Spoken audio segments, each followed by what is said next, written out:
Every day, the Maryland Institute for Applied Environmental Health is working to effect positive change in communities here in Maryland, across our nation, and around the globe.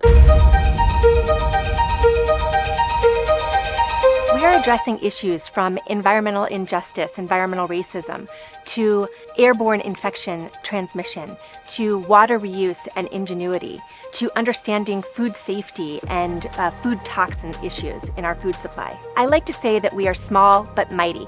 We have a relatively small faculty body and a small number of students, but this allows us to provide individualized programs of study, flexibility, and very close relationships between mentors and mentees.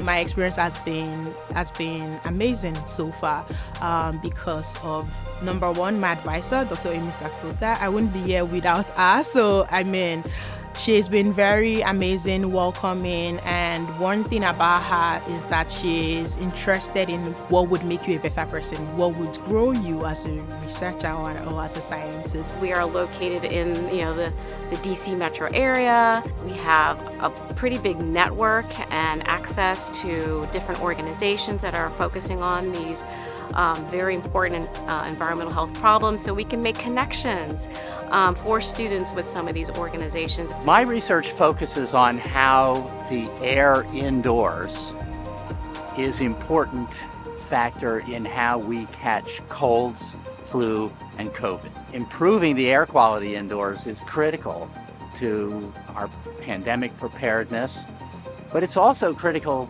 to environmental health in so many ways, because the air we breathe, and 90% of the time we spend indoors breathing indoor air, has a huge influence on our health, on asthma, on lung cancer, and many other health problems. Acknowledging the fact that we are all exposed to multiple contaminants in our environment, and we really need new policy change to address that issue instead of really what is the status quo at the moment, which is looking at one contaminant, one chemical at a time in terms of the regulatory processes that we have in our country, both at the federal and state and local levels. There are billions of individuals around the world who not only lack access to safe food, but also lack access to safe drinking water supplies and access to energy.